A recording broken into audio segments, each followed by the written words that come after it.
Tertinggal hari Isnin dalam hujan kat Watson. Masa tu aku pegang tisu promo RM1.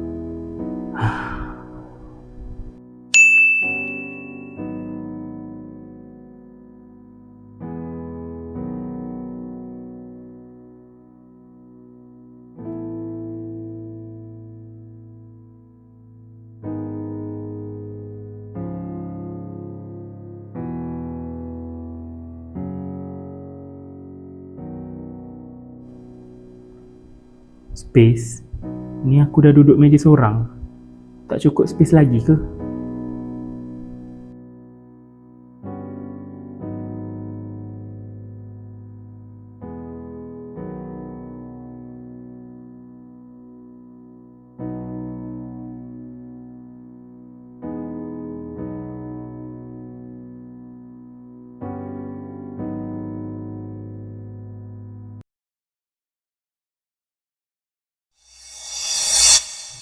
Ni apa benda?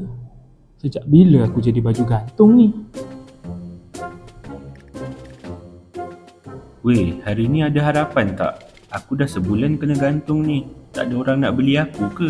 Relax, kau tak budak baru tu. Bela semacam. Mesti act tertinggal time sale. Aku rasa dia tu jenis tak move on. Confirm limited edition broken heart. Okay, fine. Aku limited edition. Orang tak faham aku, tak apa. Dia pun tunggu orang kaya baru beli.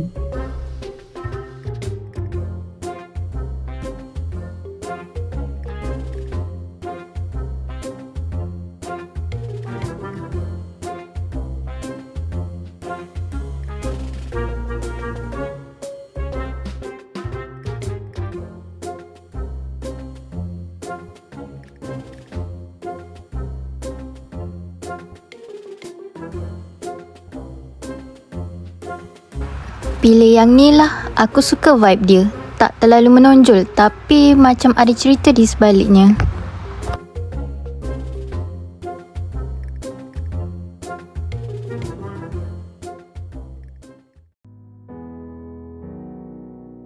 Mimpi je rupanya.